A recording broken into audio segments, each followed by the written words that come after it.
the grittiness of the guitar riffs for sure. Yeah. Oh, Like it was so good. no, it was the green light. Yeah, in Reptile. It was Reptile specifically. The green light, the atmosphere, the kind of Like it's very sound. It's like oh, what is this?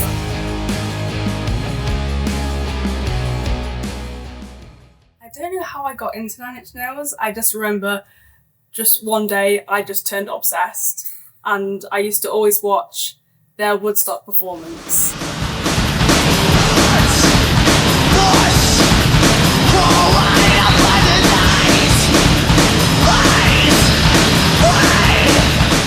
And that's actually when I got into guitar playing, because what's his name? Robin Phillip?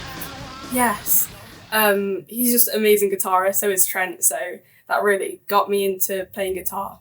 I remember when Chaya got me into Nine Inch Nails. There was that same Woodstock performance. It was really late. She's like, come and watch this video. And I was like, no, I don't want to. I'm in my own room. She's like, no, come on, please watch this video. And I'm like, how long is it? And it's like 7 minutes. I'm like, I have 7 minutes to watch this video. And she's like, no, come and watch it. And then ever since that's where I was like, wow. Like the stage aura, like had me totally captivated. And then I became a Nine Inch Nails stan after that. I feel like it's always the same kind of bands we put each other on. Like I put Nobody onto more like emo and rock songs, and I put you onto a lot of like rap or like alternative like acts in general. Yeah. Yeah, I remember when we did, I'm not sure if you've seen the unboxing video, but we got sent the Nine Inch Nails Doc Martin collab, and Che was just freaking out because obviously we got like, they came with the signed vinyls, and the poster. And the poster. So Che now is in possession of 2 signed vinyls, 2 posters, and 2 pairs of shoes as the signature Nine Inch Nails fan of our house. I think just like the rawness and how free they were on stage, and the grittiness of the guitar riffs for sure. Yeah. Like it was so good. no, it was the green light. Yeah, in Reptile. It was Reptile specifically. The green light, the atmosphere, the kind of like it's very sound. It's like oh, what is this? So yeah, that's what got me into Nine Inch Nails. Yeah. The Prodigy. So the first time we got into Prodigy was maybe a year into like our music career, and we were really I was feeling a bit trapped in my live performance because I've always been a really big extrovert, like 10-10 all the time. Bam, I'm in your face. But when I was on stage, I kind of felt like I was holding something back, like I couldn't be myself. There was like this weird gap of performing and being like the real Nairobi. But I was thinking like no one else is weird or is fully expressive. And I was watching like other like big stars, and no one was really fully letting go in the way that I wanted to let go. And then my mum was like, oh, you guys should check out the Prodigy. So we were like on YouTube, and then we watched, was it their Rock Amory performance?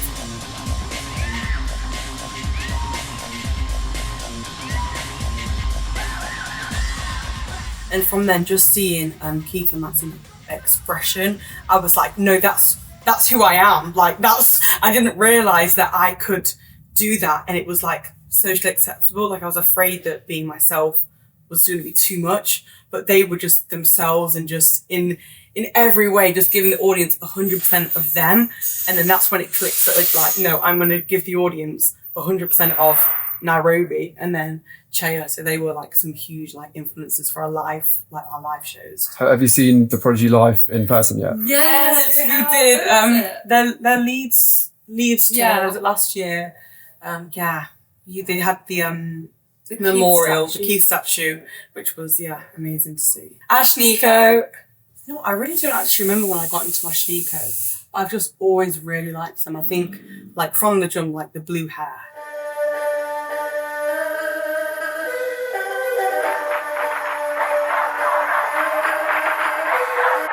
Game face on, hit the pose like perfect. Smack my face on the pavement. Nurses stitch. The expression, the rapping as well, with like the kind of like edgy alternative beats. I think with me and Che, anyone who is just unconditionally themselves is just a winner, and we're just really attracted to those kind of people. Do you remember when I got you into Ashnikko? I think it was before we did music. I swear it was. Was it before? I think it was. I think it was about 2021. 21, okay. Yeah, but Nob was a massive fan. Always been. I got introduced by Daisy. Oh, okay. Yeah. How me and Cheo got into making music in the first instance, it wasn't limited by genre at the jump because we didn't have a full understanding of genres because we started making music so young. I mean, what were we, like 14, 17? It was just like post-school and we were kind of experimenting with sound. So we had no real understanding of like the rock or metal community and all the different subgenres and that like deep dive into the alternative scene at all because we'd grown up listening to like old school, R&B, neo soul, reggae, and then also whatever was playing on the charts. And what our friends were listening to, which was like JLS back in the day, and One Direction in the Vamps. I love the Vamps. Yeah, so that's what was popping in 2014. But because we've kind of grown up making music, like we've experimented, like from our first song in 2022 was like alternative pop, and our last song in 2022 was like metal. So we've really just been free and allowed ourselves to experiment with genres. And you can kind of like, it's really interesting because as you go through like, especially 2022 is dropping music, we dropped like 9 songs and you can really hear what kind of like eras, like musical eras we were in. Like when I found trap metal in about May time and then like going into metal, like you can just really hear the descent into the heavier stuff, which is really fun. So I think we just kept that up, just allow ourselves to be like, oh, we want to add this in the song and not be like, oh my gosh, the operatic sound, this isn't this type of music. We've just been like, if it works and it sounds good, then it's all for the music. Billie Eilish, I think, well, when I first got introduced to Billie Eilish, it was in an IT class with a supply teacher, and the guy next to me was like playing, was it Belly? One of her earlier ones. Where's my mind? Where's my mind? And then I was like, oh, what's this? And that was like, I think that might have been my first taste into like alternative music. Like old pop. Old pop, Yeah. because back then, if I was only listening to like neo soul, reggae, Mix. and then like Little Mix, so I didn't really understand like the depth of alternative music. So I was like, oh, she's edgy. Wow, Yeah. this is wild. Like, why are we watching this in IT? She's super edgy. And then I think it was just, yeah, listening, obviously throughout the years she's got massive. Growing up watching like stars like, Rihanna or Ariana Grande or Katy Perry, and then seeing Billie Eilish is like, that was just so like off key to what we were used to, and I think that's what really drew me to her. I was like, wow, she's amazing. Because I think even though I wasn't used to the alternative scene, I think I've always been really interested in anyone who looks a bit different, even if it was hair, outfits, anyone who stand out, like, oh, you look nice. I wonder what's going on, but I didn't really know what was going on until we joined the scene and we were just like slowly introduced to other artists and the culture of what it is to be alternative. Stromae. So that was Lockdown. That was lockdown, Yeah. 2020, when we were still experimenting with all our different genres.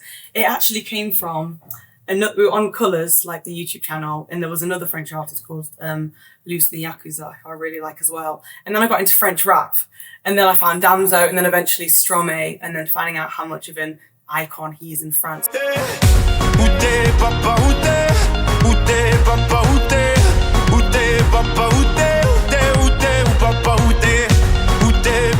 How he experiments with so many different genres, and he talks about really, really serious topics, but also in like a fun way, kind of like what we do, like straight to heart way. Like you can have a dance and a party, but there's an underlying message that's really serious and meaningful. I think, yeah, I just think he's so amazing. I'm so in awe. I'm so in awe of everything that he does. How he carries himself on stage and how thought out his process is for like his tours. Yeah, his live performance is like a proper production. It's theatre, because we've always been really big on like drama, and the fact that he can really show his art, not only audio but with visuals as well. It's just, yeah, transcending. Beyonce. I feel like Beyonce has just always been I was a key part of our I childhood. was going to say that.